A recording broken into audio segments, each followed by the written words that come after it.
नमस्कार पुणेकर माझामध्ये आपले स्वागत। सध्या आपण पुणे शहरातील स्वारगेट या ठिकाणी लोकशाहीर साहित्यरत्न अण्णाभाऊ साठे यांचा भारतातील पहिला पुतळा या ठिकाणी आहे। स्वारगेट या चौकामध्ये लोकशाहीर अण्णाभाऊ साठे यांची जी गाजलेली फकीरा कादंबरी आहे त्या कादंबरीचं शिल्प या ठिकाणी पुणे शहर जिल्हा मातंग समाजाच्या पाठपुराव्याने होत आहे। आपल्यासोबत पुणे शहर जिल्हा मातंग समाजाचे सचिव आहेत दीपक भाऊ कसबे आहेत।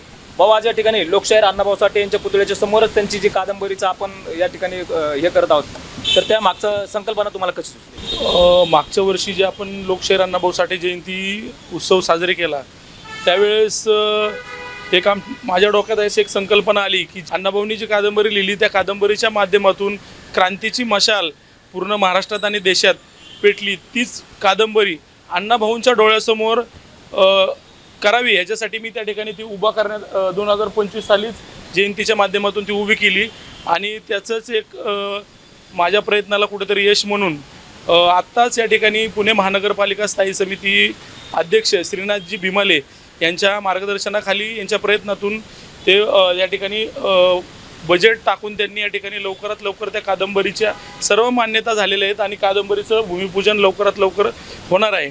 आणि मलाही तेच वाटत होतं की ती कादंबरी अण्णाभाऊंची सुंदर अशी कादंबरी ह्या चौकामध्ये दिसावी आणि ह्याच माध्यमातून पूर्ण महाराष्ट्राला एक प्रेरणा घेता येईल की सर्व पुतळे जे अण्णाभाऊंचे पुतळे आहेत महाराष्ट्रात असतील किंवा सर्व देशामध्ये सर्वच पुतळ्यांच्या समोर अण्णाभाऊंची अशी फकीराई कादंबरी सगळीकडेच करावी असे मी पुणे शहर जिल्हा मातंग समाजाच्या सचिव म्हणून सर्वांना आव्हान करतो। आताचे युवक असतील तरुण असतील ते कादंबरीचं शिल्प त्यावेळेस बघतील त्यावेळेस प्रत्येकांना ते कादंबरी वाचून त्याच्यामधून ज्या प्रकारे अण्णाभाऊंनी ते त्यावेळेस चित्र डोळ्यासमोर ठेवून जे एक चळवळ कशा प्रकारे असती किंवा जे एक उठाव कसा केला जातो, शिक्षणाची क्रांती असू द्या किंवा औद्योगिक क्रांती असू द्या, डॉक्टर अण्णाभाऊ साठेंच्या ज्यावेळेस कादंबरी वाचाल त्यावेळेस शिक्षण आणि क्रांती कशा प्रकारे असते या कादंबरीतून आपल्याला ते सर्व दिसून येईलच।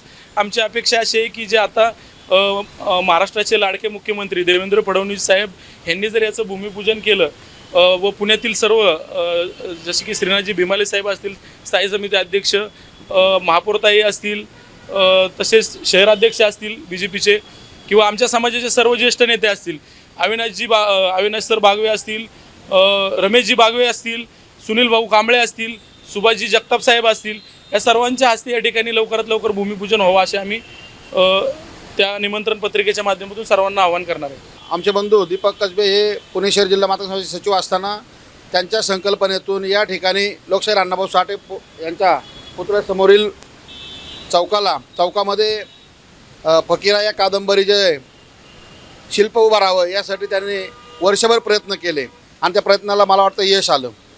यश येण्याचं कारण म्हणजे या पुणे महानगरपालिकेतील सत्तेत असणारे भारतीय जनता पार्टीचे श्रीनाथ भीमाले साहेब असतील, महापौरताई असतील आणि सर्व पदाधिकाऱ्यांनी त्या गोष्टीसाठी सहमती दिली आणि लवकरात लवकर त्या ठिकाणी फकीरा कादंबरीचं अनावरण होईल अशी मी अपेक्षा बाळगतो। आज या ठिकाणी जे आपण कादंबरीचं शिल्प उभं राहत आहे, लोकशाहीर अण्णाभाऊ साठे यांची जयंती महाराष्ट्रामध्ये उत्साहामध्ये साजरी होत असताना लोकशाहीर अण्णाभाऊ साठे यांचे जे साहित्य सर्व जे कादंबऱ्या आहेत त्या समाजापर्यंत तळागाळापर्यंत पोहोचल्या पाहिजेत, त्यासाठी काय प्रयत्न केले पाहिजेत? अण्णाभाऊंचं साहित्य म्हणजे या परिवर्तनाच्या लढ्यातला एक त्याला शिल्प म्हटलं पाहिजे। कारण आज मी अण्णाभाऊ साठे चरित्र साधने समितीचा एक सदस्य आहे। कालच बैठक झाली मुंबईला चंद्रकांत दादा पाटलांच्या बरोबर आणि तिथं असं ठरलं की अण्णाभाऊंचं साहित्य हे सर्वसामान्य माणसांच्यापर्यंत पोहोचलं पाहिजे। आणि का तर अण्णाभाऊंचं साहित्य म्हणजे सामाजिक न्याय आणि बंधुत्व याचं एक प्रतीक आहे आणि अण्णाभाऊंचं साहित्य हे समाजाला रडायला शिकवत नाही तर लढायला शिकवतं आणि त्याचं ते प्रयत्न आहेत आणि म्हणून अण्णाभाऊंचं साहित्य हे समाजाचं साहित्य नाही तर मानवतेचं साहित्य आहे असं चंद्रकांत दादा पाटील कालच बोलले। अण्णाभाऊंनी या देशावर प्रेम केलं, महाराष्ट्रावर प्रेम केलं, मराठी माणसावर प्रेम केलं आणि आज त्या फकीरांनी या इंग्रजांना विरोध करणारा तो नायक अण्णाभाऊने उभा केलेला आहे आणि त्या फकीरा कादंबरीचं खऱ्या अर्थानं इथं एक शिल्प उभं राहतं आहे। ते जगातला एक इतिहास तयार होणार आहे आणि त्याचं संपूर्ण श्रेय मी तर म्हणतो ना त्याची संकल्पना आहे दीपक कसबे हे पुणे शहर आणि जिल्हा मातंग समाजाचे सचिव असल्यामुळं त्यांना ते खरं तर त्याचं क्रेडिट गेलं पाहिजे।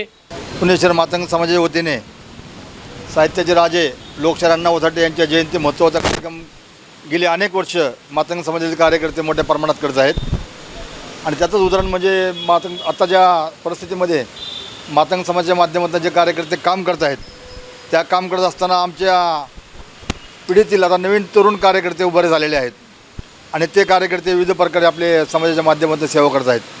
थोड्या दिवसामध्ये आपण हे समोर बघता इथं अण्णाभाऊंच्या इथं कादंबरी आहे. त्या कादंबरीचं प्रकाशन एक शिल्प एक मोठ्या प्रमाणात उभं राहत आहे.